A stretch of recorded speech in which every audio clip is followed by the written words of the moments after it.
अजून एक दुसरा मुद्दा आपण मगापासून बोलतोय की राजर्षी छत्रपती शाहू महाराज, डॉक्टर बाबासाहेब आंबेडकर, छत्रपती शिवाजी महाराजांची स्वराज्याची प्रेरणा, ही सगळी माणसं ही लोककल्याणाचा विचार करत होती. म्हणजे स्वराज्याची संकल्पनाच मुळात छत्रपती शिवाजी महाराजांची ही कल्याणकारी राज्य उभं राहावं ही होती.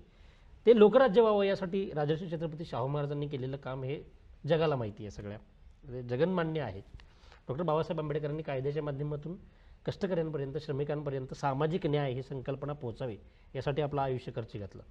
अभिजित ताई शेटे हे जेव्हा या सगळ्या लोकशाही प्रक्रियेमध्ये या सगळ्या महापुरुषांचा विचार सांगत पुढे येतात, तेव्हा त्यांच्यावर एका क्षणी जातीयवादाचा आरोप थेटपणे होतो. म्हणजे मी हा प्रश्न अत्यंत गंभीर स्वरूपामध्ये विचारतोय की अशी परंपरा सांगणारा माणूस हा जातीयवादाचा आरोप जेव्हा ऐकतो स्वतःवरचा किंवा त्यांच्यावर केला जातो, तेव्हा त्यांची प्रतिक्रिया काय आहे? पहिल्यांदा मला ह्या गोष्टीबद्दल असं खूप भावनिक वाटायचं काही गोष्टी. याचं कारण म्हणजे माझी मुळात जडणघडण किंवा माझी विचारधारा ही अशा पद्धतीची नाही आहे. मी राजर्षी शाहू महाराजांना आदर्श मानून काम करणारे कार्यकर्ते समाज जीवनामध्ये, आणि राजर्षी शाहू महाराजांनी ह्या सगळ्या व्यवस्था नष्ट व्हाव्यात यासाठी आयुष्यभर त्यांचे खर्ची घातले. बरोबर. आणि त्यांच्या विचाराचा पाईक असणाऱ्या माझ्या मनामध्ये तरी तशा गोष्टी कशासाठी येतील. परंतु काय होते राजकारणामध्ये, मला खूप वेळानंतर काही गोष्टी लक्षात आल्या की ज्यावेळी राजकारणामध्ये समोरच्या माणसावर काही आरोप करायला संधी नसते, मग त्यावेळी ह्या जातीपातीच्या ह्या गोष्टीवरती आरोप करावे लागतात, कारण त्यांची मजबुरी असते विरोधकांची की ह्यांना मग कुठल्या गोष्टीवर ह्यांना आरोप करायचे. तसं विचार केला तर माझी तुम्हाला सांगितलं जडणघडणच माझी त्या पद्धतीची नाही आहे. आता तसं जर थेटच जर विचार करायचा झाला तर माझ्या समाजाचे खूप कमी लोक इथं घर असतील, पण अशी काय स्थिती नाही की जो माझ्या समाजाचे सगळे लोक माझ्या पाठीमागे आहेत. सगळ्या लोकांना मी जर समजा समाजासाठी स्पेसिफिक काम करत असतो तर तुम्हाला असं निदर्शनाला उलटी परिस्थिती तयार झाली असती की ते सगळाच समाज माझ्या पाठीशी आहे अशी स्थिती तयार झाली असते. तशी काही परिस्थिती नाही. नाही, खूप सारे लोक माझ्या विरोधात सुद्धा ते माझ्या समाजातले आहेत. मग त्यांना जर आता जर तसं जर परिस्थिती तर त्या लोकांनी सुद्धा मला डोक्यावर घेतलं असतं. तर तशी स्थिती असण्याचं काही कारण नाही. आणि महत्वाचं काय आहे, आपण कुठं जन्म घ्यायचा, कुणाच्या घरी जन्म घ्यायचा हे आपल्या हातातलं नक्कीच नसतं, नक्कीच नसतं. आणि कर्तृत्वाला जात नसते, अजिबात नसते.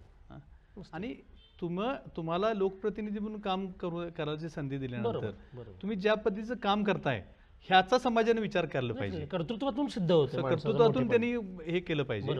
आता काही लोकांना ज्यांना आपलं कर्तृत्व दाखवता येत नाही किंवा आपल्या कर्तृत्वावर बोलू शकत नाही, मग दुसऱ्याच्या जातीवर बोलायचं, दुसऱ्याच्या नसलेल्या गोष्टींच्यावर बोलायचं, हे प्रकार आमच्या इथं झालेत.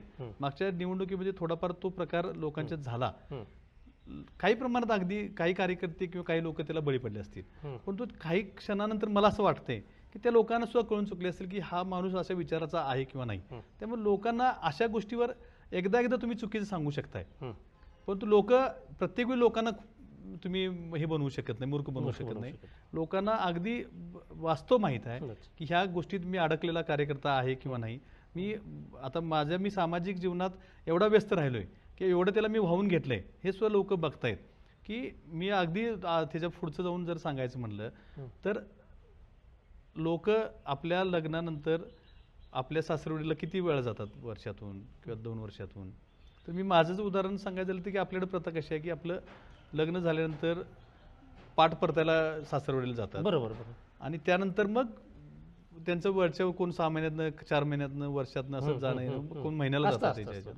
मी तुम्हाला सांगितलं तर कदाचित आश्चर्य वाटेल की माझं लग्न झालं 2000 साली आणि माझ्या सासूबाई वारल्या 15-16 साली वारल्या. तर त्या मधल्या 15-16 वर्षामध्ये म्हणजे माझं लग्न झाल्यानंतर डायरेक्ट सासूबाई वारल्यानंतर मी सासरवडीला गेलो. अरे बापरे. आता तसं जर मी माझ्या नात्यात मी जर अडकलो, माझ्या 5 बहिणी आहेत सख्या, त्यातल्या 2 बहिणींच्या घरी मी एकदा 2दा मुक्काम राहिला असेल. 3 बहिणींच्या घरी मला त्या बिचाऱ्या माझ्याबद्दल काय विचार करत असतील की मी एकटाच त्यांचा भाऊ आहे. याचं त्याने मला समजून घेतले तो भाग वेगळा की बा आपल्या भावावर खूप साऱ्या जबाबदाऱ्या आहेत, खूप मोठं काम तो समाजाचं करतोय, मग त्या बिचाऱ्या माझ्याकडनं तशा पद्धतीची अपेक्षा करत नाहीत. जर मी माझ्या एवढ्या जवळच्या नात्यात मी जर समजा एवढा अडकून राहिलो नसेल तर मी माझ्या निश्चितपणानं ते काय हे फक्त हे जाणीवपूर्वक मला चुकीचं ठरवण्यासाठी किंवा माझ्यावर कुठलं तरी एक जेणेकरून त्यांना मतं मिळवण्यासाठी जे काही मुद्दे पाहिजेत त्यातला हा मुद्दा आहे. आणि तो लोकांनी, मला असं वाटत नाही की लोक त्या विचारात राहिलेत किंवा राहू शकतील किंवा लोक त्याच्यावरती लोकांना हे रिअलाइज झालेल्या आहेत गोष्टी की अशा पद्धतीचे आरोप करून फक्त आपल्याला प्रसिद्धी मिळवता येते, अशा पद्धतीचे आरोप करून मतं मिळवता येतात, पण हा प्रत्यक्षात न लागू होणारा मुद्दा हे लोकांना माहिती आहे. अशाच नवनवीन अपडेट्ससाठी डिजिटल कोल्हापूर चॅनेलला सबस्क्राईब करायला विसरू नका.